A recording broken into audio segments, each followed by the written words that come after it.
અમરેલી જિલ્લાના ખાંભા તાલુકાના તાતણિયા ગામમાં શિકારની શોધમાં 2 સિંહણ અને 2 સિંહબાળ સાથે સિંહ પરિવાર લટાર મારવા આવી પહોંચ્યો હતો, જેમાં એક સિંહણ રહેણાંક મકાનમાં ઘૂસી જઈ મકાનમાં રાખેલી મગફળીની બોરી પર સિંહણ આરામ ફરમાવવા લાગી હતી અને બહાર નીકળવાનું નામ લેતી ન હતી, જેને લઈ ગ્રામજનોમાં ભયનો માહોલ સર્જાયો હતો। આ ઘટનાની જાણ થતાં જ ખાંભા વન વિભાગ અને પોલીસની ટીમે તાત્કાલિક ઘટના સ્થળે પહોંચી ગઈ હતી। સલામતીના ભાગરૂપે મકાનની આસપાસ કોર્ડન કરવામાં આવ્યું હતું અને ગ્રામજનોને સુરક્ષિત અંતર જાળવવા સૂચના આપવામાં આવી હતી, જે બાદ વન વિભાગની ટીમે જીવના જોખમે સિંહણને બહાર કાઢવાનું ઓપરેશન શરૂ કર્યું હતું।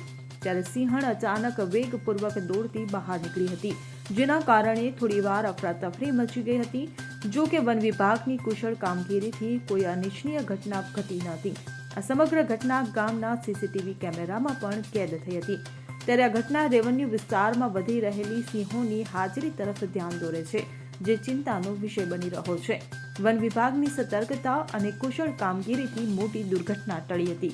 Bureau report CN24 news. હવે જુઓ દેશ દુનિયાની તમામ ખબરો તમારી આંગળીના ટેરવે। ઉઠાવો મોબાઈલ અને Google Play Store પરથી ડાઉનલોડ કરો અમારી CN24 ન્યૂઝ મોબાઈલ એપ।